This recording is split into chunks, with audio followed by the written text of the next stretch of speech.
नमस्कार, आप देख रहे हैं मुद्दा गरम है। मैं हूं आपके साथ प्रीति रघुनंदन। बुलेटिन की शुरुआत हम करने जा रहे हैं आज की सबसे बड़ी तस्वीर के साथ। कभी ममता बनर्जी के साथ ही रहे शुवेंदु अधिकारी अब बीजेपी के महारथी बन गए हैं और आज पूर्वी मेदिनीपुर से ममता के खिलाफ जंग का ऐलान कर दिया है। बीजेपी में शामिल होने के बाद आज शुवेंदु अधिकारी पहली बार मेदिनीपुर में अपनी ताकत दिखा रहे हैं। पूर्वी मेदिनीपुर जिला टीएमसी का गढ़ माना जाता है और ये ताकत शुवेंदु अधिकारी के परिवार की वजह से थी। अब शुवेंदु अधिकारी ने पाला बदल लिया है तो टीएमसी और बीजेपी दोनों ही यहां पर अपनी ताकत दिखाने में जुटे हुए हैं।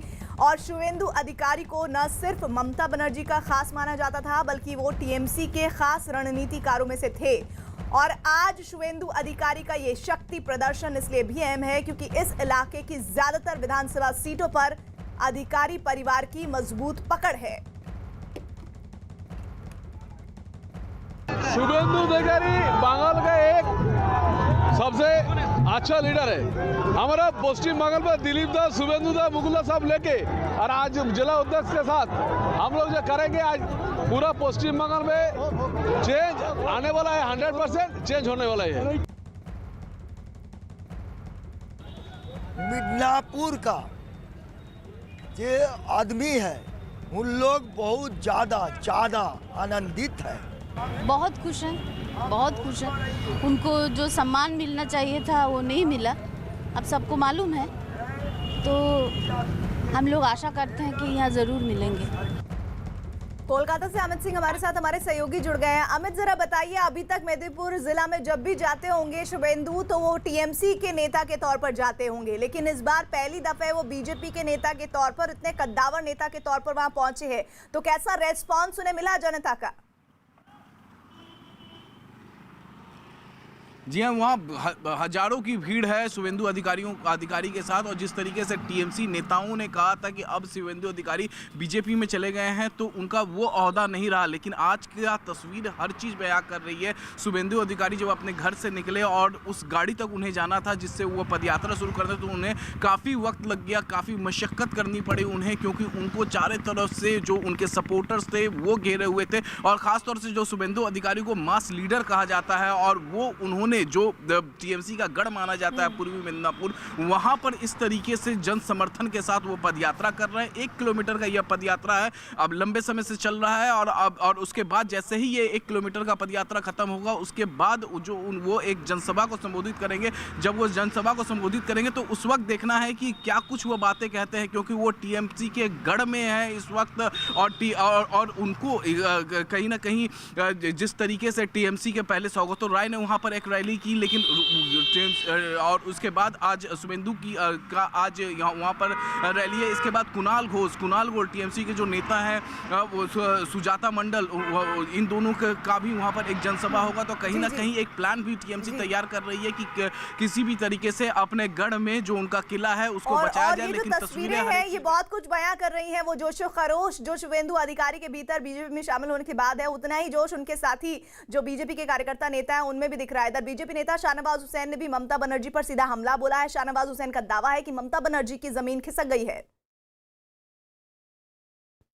ममता बनर्जी की जमीन खिसक गई है। अब दीदी बहुत परेशान है।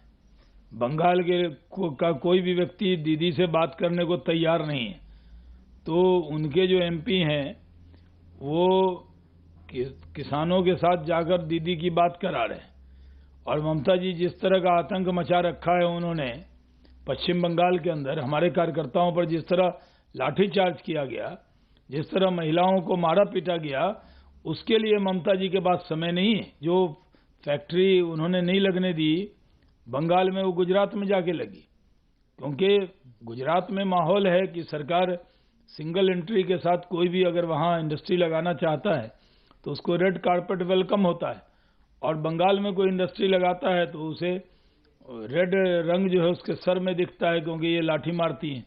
तो अंतर यही है। काश गुजरात से कुछ सीख लिया होता दीदी ने।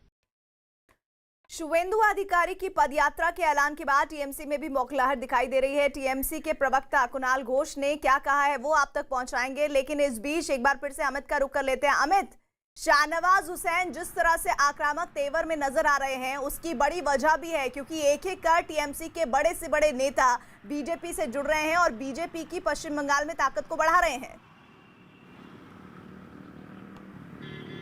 जी हाँ, बिल्कुल प्रीति, और टीएमसी के जो नेता बीजेपी में शामिल हो रहे हैं, इसी वजह से जो है बीजेपी की ताकत पश्चिम बंगाल में और ज़्यादा बढ़ रही है। सबसे पहले शुरुआत हुई थी मुकुल रॉय से, आपको याद होगा, तो मुकुल रॉय आए थे टीएमसी में, उसके बाद कुछ नेता उनके साथ आए थे और उसके बाद जो एक मास लीडर कहा जाता है, तो अर्जुन सिंह मास लीडर के तौर पर बीजेपी में ज्वाइन हुए थे, वो भी ठीक 2019 लोकसभा के से ठीक पहले। और उसके बाद अब जो शुवेंदु अधिकारी अर्जुन सिंह के बाद दूसरे बड़े मास लीडर, जिनका 40 से ज़्यादा विधानसभा सीटों पर सीधा प्रभाव बोला जाता है अधिकारी परिवार का, और इसके अलावा 10 लोकसभा सीटों पर प्रभाव पड़ता है, ऐसा राजनीतिक विश्लेषज्ञ कहते हैं। और फिलहाल इसी वजह से जो है टीएमसी का बौखलाहट देखने को मिल रहा है। टीएमसी अब से पहले जब शुरुआती दौर में, जरा फ्लैशबैक में ले जाना चाहूंगा प्रीति, जब शुवेंदु अधिकारी नाराज हुए थे, उन्होंने एक रैली की थी, ममता बनर्जी का पोस्टर नहीं लगाया गया था, उनका इशू एड्रेस नहीं किया गया था। उसके बाद शुवेंदु अधिकारी का कयास सभी लोग लगाने लगे थे कि शुवेंदु अधिकारी जल्द से जल्द टीएमसी छोड़ देंगे। उसके बाद सौगतो राव को उनको मनाने के फ्लैशबैक में टीएमसी जीती हुई नजर आ रही है, क्योंकि वो अब मौजूदा स्थिति में तो अपने किसी भी नेता को बचा नहीं पा रही है। इधर शुवेंदु अधिकारी की पदयात्रा के ऐलान के बाद टीएमसी में भी बौखलाहट दिखाई दे रही है। टीएमसी के प्रवक्ता कुणाल घोष ने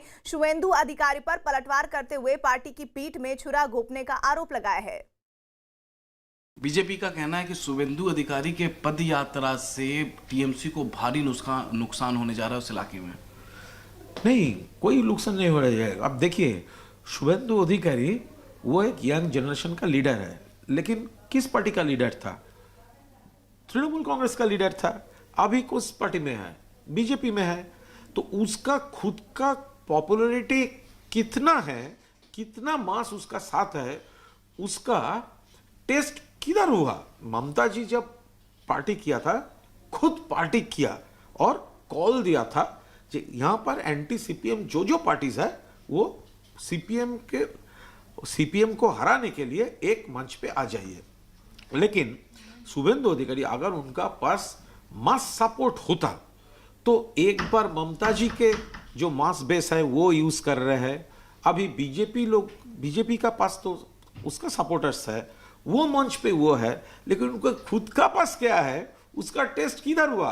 कुछ भी नहीं हुआ। टीएमसी का कोई आने जाना नहीं है।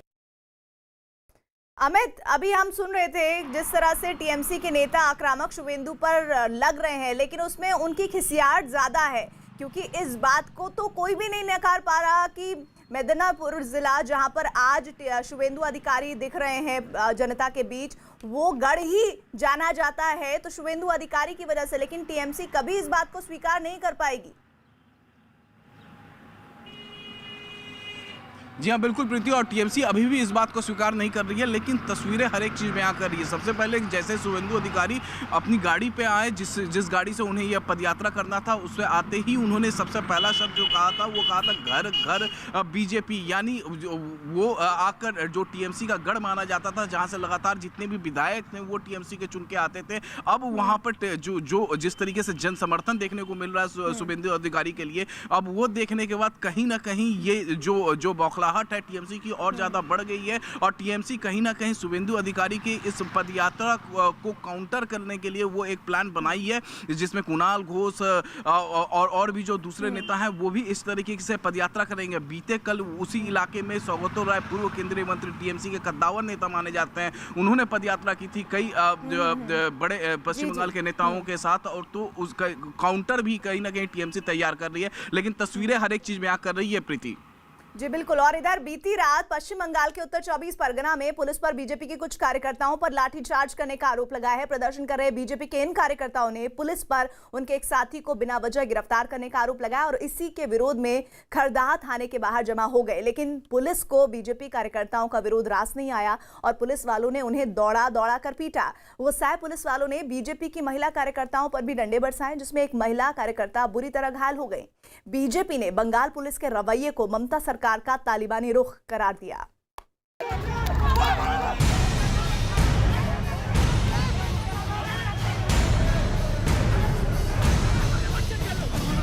बीजेपी कार्यकर्ताओं पर लाठीचार्ज।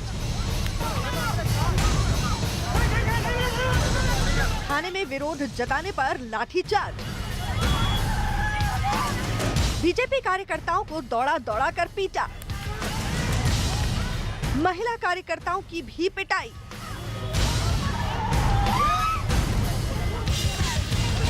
बेतहाशा भागते बीजेपी कार्यकर्ता और पीछे पीछे लाठी डंडों के साथ पुलिस। ये है पश्चिम बंगाल के उत्तर 24 परगना के खरदाह पुलिस स्टेशन का मंजर। एक साथी के झूठे आरोपों में गिरफ्तारी का विरोध करने बीजेपी कार्यकर्ता खरदाह थाने पहुंचे तो ममता बनर्जी की पुलिस को आपा खोते देर नहीं लगी और जब पुलिस बेलगाम हुई तो बीजेपी के कार्यकर्ता जान बचाने के लिए उल्टे पांव भागते नजर आए। फिर तो पुलिस के हत्थे जो चढ़ा उसकी शामत आ गई। और तो और एक महिला कार्यकर्ता को भी पुलिस ने नहीं बख्शा। आरोप है कि पुलिस की पिटाई की वजह से उसके मुंह से खून बहने लगा। हालत ये हो गई कि वो चल तक नहीं पा रही थी। पुलिस के डंडों के डर के बावजूद कुछ कार्यकर्ता उसे थाने से बाहर ले जाने की कोशिश करते दिखे, लेकिन बुरी तरह जख्मी इस महिला कार्यकर्ता की हालत पर भी पुलिस वालों को तरस नहीं आया।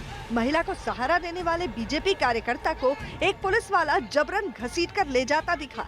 इस दौरान महिला बुरी तरह दर्द से चीखती रही।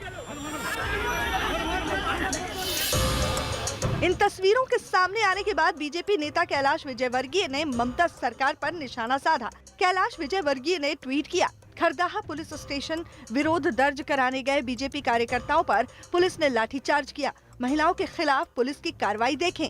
एक महिला मुख्यमंत्री होते हुए राज्य की महिलाओं के साथ पुलिस असंवेदनशील और अमानवीय व्यवहार कर रही है। शर्म करो ममता जी, जनता माफ नहीं करेगी।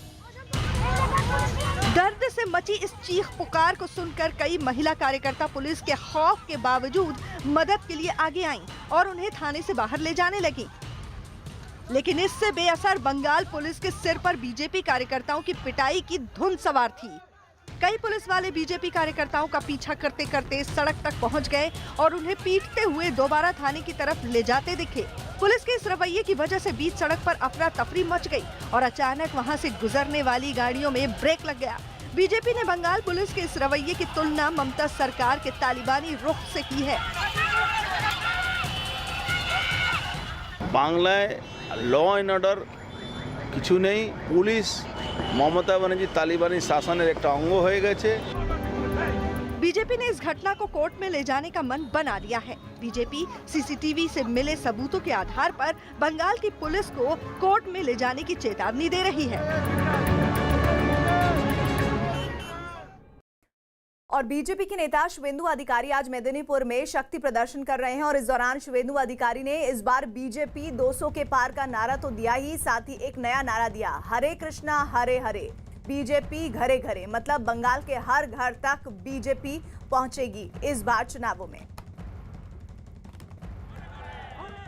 हरे हरे हरे कृष्ण हरे हरे हरे बीजेपी घरे घरे हरे कृष्ण हरे हरे हरे कृष्ण हरे हरे बीजेपी घरे घरे हरे कृष्ण हरे हरे। एक नारा और चला था, हर हर मोदी घर घर मोदी, और इस नारे को आपको याद होगा उत्तर प्रदेश के चुनाव में खूब बीजेपी की तरफ से कहा गया था। लेकिन अब अमित शुवेंदु अधिकारी ने भी एक नारा दिया है जिसको हम सुना रहे हैं, जिसमें वो कह रहे हैं हरे कृष्णा हरे हरे, बीजेपी घरे घरे। इसका मतलब बंगाल के हर घर तक बीजेपी पहुंचने वाली है।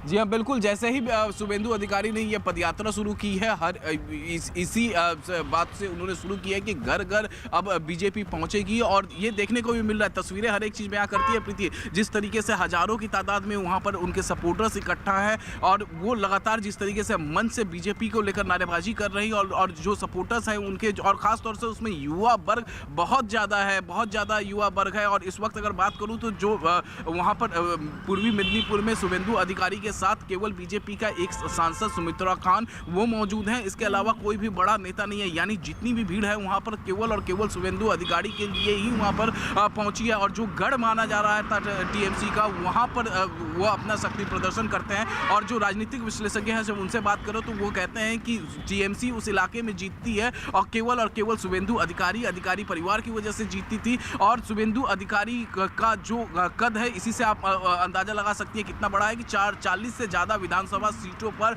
उनका प्रभाव देखने को मिलता है, 10 लोकसभा सीटों पर उनका प्रभाव देखने को मिलता है। और मानुष की ममता बनर्जी बात करती हैं, अब उनका सामना इस बार के चुनाव में हरे कृष्णा हरे हरे बीजेपी घरे घरे के नारे के साथ होगा। तो चलिए देखते हैं कि वो कौन सा नारा देती है। इधर बंगाल में विधानसभा चुनाव अभी दूर है, लेकिन टीएमसी और खास तौर पर मुख्यमंत्री ममता बनर्जी पर बीजेपी के हमले और तीखे होते जा रहे हैं। प्रधानमंत्री कल किसान सम्मान निधि के तहत 9 करोड़ किसानों को 18,000 करोड़ रुपए देने जा रहे हैं, लेकिन बीजेपी का आरोप है कि ममता बनर्जी नहीं चाहती हैं कि केंद्र की तरफ से किसानों को किसी तरह की मदद मिले।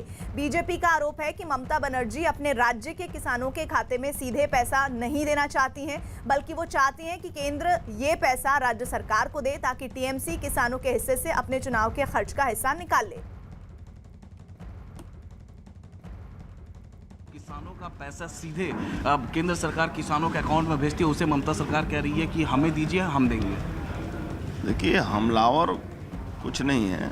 हमारा पूरे भारतवर्ष में किसान सम्मान निधि का जो रुपया किसानों को पहुंच रहा है, लेकिन दुर्भाग्यशाली हैं बंगाल के किसान, जहां पर ममता बनर्जी उस पैसे को नहीं देने दे रही है। उसका कारण है कि ममता बनर्जी उसी पैसे को लेती हैं जिस पैसे को वो अपने ट्रेजरी में डाल सकती हैं। डायरेक्ट बेनिफिशियरी के पास अगर पैसा जाए तो ममता बनर्जी को बहुत तकलीफ़ है, क्योंकि वहाँ से वो पैसा अपने और अपने जो उनका करप्शन सिस्टम है, करप्ट सिस्टम है अपने परिवार का, उसमें वो रुपया जाएगा नहीं। और बेनिफिशियरी के पास पहुंचने से उनको तकलीफ़ है, क्योंकि लोगों के पास पहुंचने से उनको कोई फ़ायदा नहीं है। वो सारा रुपया का मालिकाना हक लेना चाहती हैं। जिस तरह से उम्फान में जब 1000 करोड़ रुपया आया, उसके बाद उन्होंने एकदम उस पैसे को सीधे अपने पार्टी के कैडरों, अपने लोगों, अपने परिवार के लोगों में उन लोगों ने इस तरह से पैसा का मिसयूज किया। और इस वक्त सबसे बड़ी खबर पश्चिम बंगाल से ही है, जहां किसानों को केंद्र की मदद के मुद्दे पर बीजेपी और टीएमसी में बवाल छिड़ गया है। बीजेपी का आरोप है कि मुख्यमंत्री ममता बनर्जी पीएम किसान सम्मान निधि योजना का पैसा सीधे किसानों के खाते तक पहुंचाने में अड़ंगे लगा रही है, लेकिन टीएमसी किसानों के मुद्दे पर बीजेपी पर सियासत करने का आरोप लगा रही है। बंगाल में किसानों पर घमासान, किसानों पर बीजेपी टीएमसी में खींचतान, पीएम किसान योजना पर बढ़ी तकरार, किसानों की मदद पर ममता पर सवाल। दिल्ली में चल रहे किसान आंदोलन की गूंज अब पश्चिम बंगाल तक सुनाई पड़ने लगी है।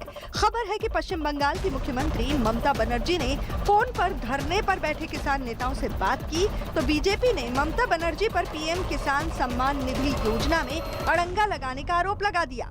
पूरे भारतवर्ष में किसान सम्मान निधि का जो रुपया किसानों को पहुंच रहा है, लेकिन दुर्भाग्यशाली हैं बंगाल के किसान, जहां पर ममता बनर्जी उस पैसे को नहीं देने दे रही है। उसका कारण है कि ममता बनर्जी उसी पैसे को लेती हैं जिस पैसे को वो अपने ट्रेजरी में डाल सकती हैं। डायरेक्ट बेनिफिशियरी के पास अगर पैसा जाए तो ममता बनर्जी को बहुत तकलीफ है।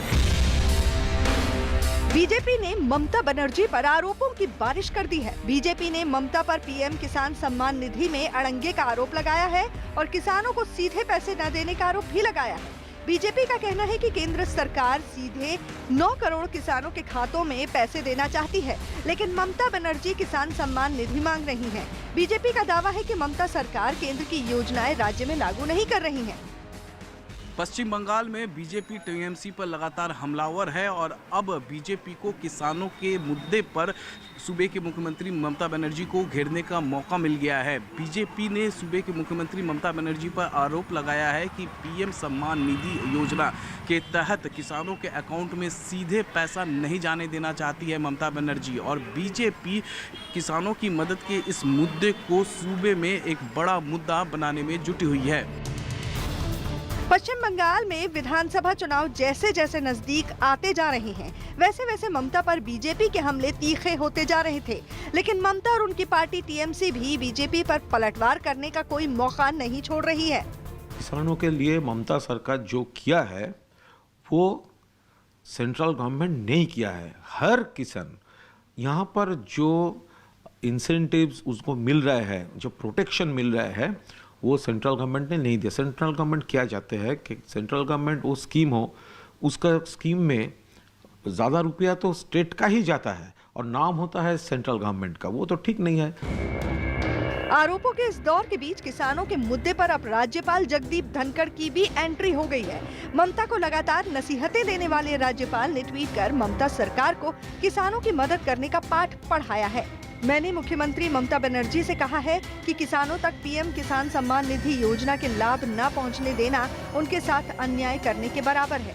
बंगाल में किसानों का मुद्दा जिस तरह से तेजी से उठ रहा है, उससे सीधे सीधे संकेत मिल रहे हैं कि कम से कम विधानसभा चुनाव तक तो बीजेपी इस मुद्दे पर ममता को घेरने का कोई मौका नहीं छोड़ने वाली। बंगाल में बीजेपी ममता बनर्जी को कड़ी चुनौती देने की तैयारी कर रही है। तो अब बंगाल चुनाव में कांग्रेस ने भी लेफ्ट के साथ गठबंधन का ऐलान किया है। लोकसभा में कांग्रेस के नेता अधीर रंजन ने ट्वीट कर इस बात की जानकारी दी है। अधीर रंजन के मुताबिक कांग्रेस आलाकमान ने लेफ्ट के साथ गठबंधन करने की मंजूरी दे दी है।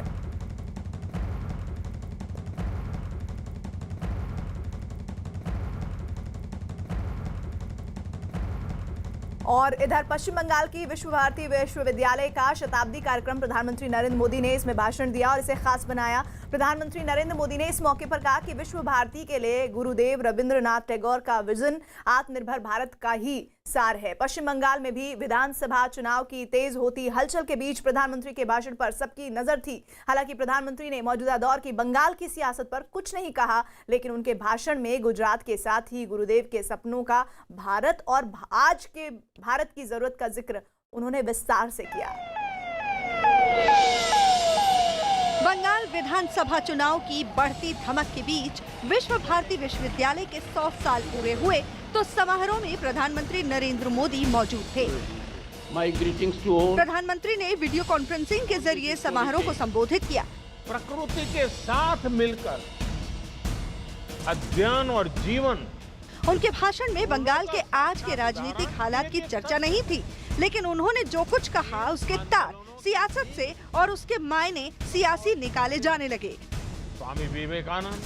प्रधानमंत्री के विश्व भारती विश्वविद्यालय के संस्थापक गुरुदेव रविंद्रनाथ टैगोर को याद करते हुए उनके गुजरात से रिश्ते का जिक्र किया। उन्होंने भक्ति का दायरा बढ़ा दिया। गुरुदेव के बड़े भाई सत्येंद्रनाथ टैगोर जब आईसीएस में थे तो उनकी नियुक्ति गुजरात में अहमदाबाद में भी हुई थी। रविन्द्रनाथ टैगोर जी अक्सर गुजरात आ जाते थे और उन्होंने वहां काफी लंबा समय भी बिताया था। अहमदाबाद में रहते हुए उन्होंने अपनी 2 लोकप्रिय बांग्ला कविताएं बंदी ओ अमार और नीरव रजनी देखो, ये दोनों रचनाएं की थी। अपनी प्रसिद्ध रचना क्षुदित पाषाण का एक हिस्सा भी उन्होंने गुजरात प्रवास के दौरान ही लिखा था। इस बयान की गूंज सियासी हलकों में अलग तरह से है। असल में बीते दिनों पश्चिम बंगाल की मुख्यमंत्री ममता बनर्जी का एक बयान चर्चा में आया था। इस बयान में ममता ने कहा था कि वो बंगाल को गुजरात नहीं बनने देंगी। माना जा रहा है कि गुरुदेव के गुजरात से रिश्ते का जिक्र कर प्रधानमंत्री ने ममता को जवाब दे दिया। सत्येंद्रनाथ टैगोर जी की पत्नी ज्ञानंदिनी देवी जी जब अहमदाबाद में रहती थी तो उन्होंने देखा कि स्थानीय महिलाएं अपने साड़ी के पल्लू को दाहिने कंधे पर रखती है। अब दाएं कंधे पर पल्लू रहता था, इसलिए महिलाओं को काम करने में भी कुछ दिक्कत होती थी। ये देखकर ज्ञानंदिनी देवी ने आइडिया निकाला कि क्यों न साड़ी के पल्लू को बाएं कंधे पर लिया जाए। अब मुझे ठीक तो नहीं पता, लेकिन कहते हैं कि बाएं कंधे पर साड़ी का पल्लू उन्हीं की देन है। बताया गया कि इस कार्यक्रम के लिए मुख्यमंत्री ममता बनर्जी को भी न्योता भेजा गया था, लेकिन न्योते के बावजूद ममता नहीं पहुंची। हालांकि बंगाल के लोगों ने मीडिया के जरिए इस कार्यक्रम को देखा और कोलकाता में तो जगह जगह लोग न्यूज़ 18 पर समारोह देखते और पीएम का भाषण सुनते नजर आए।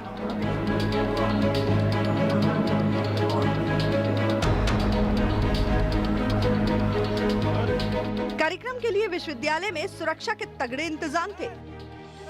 बंगाल के राज्यपाल जगदीप धनखड़ के अलावा केंद्रीय शिक्षा मंत्री रमेश पोखरियाल निशंक ने भी इसमें हिस्सा लिया। इस मौके पर प्रधानमंत्री ने इस बात का खास तौर पर जिक्र किया कि भारत के आत्मसम्मान की रक्षा के लिए बंगाल की पीढ़ियों ने किस तरह खुद को खपाया।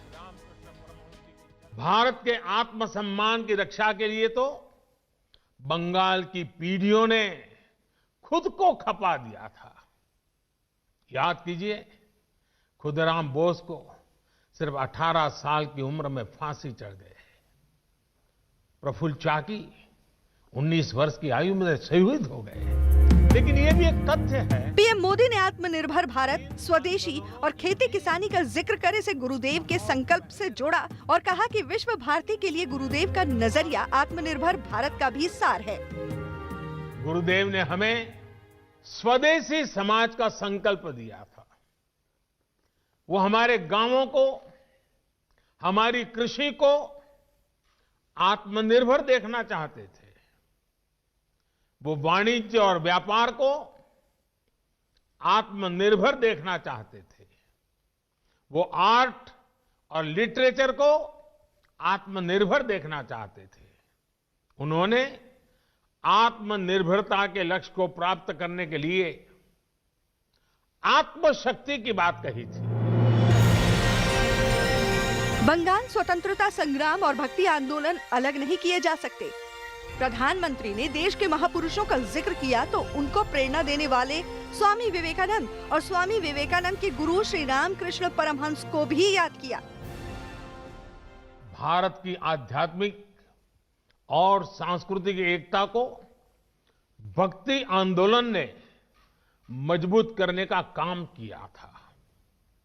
भक्ति युग में हिंदुस्तान के हर क्षेत्र, हर इलाके, पूर्व, पश्चिम, उत्तर, दक्षिण, हर दिशा में हमारे संतों ने, महंतों ने, आचार्यों ने देश की चेतना को जागरूक रखने का अविरत, अविराम प्रयास किया।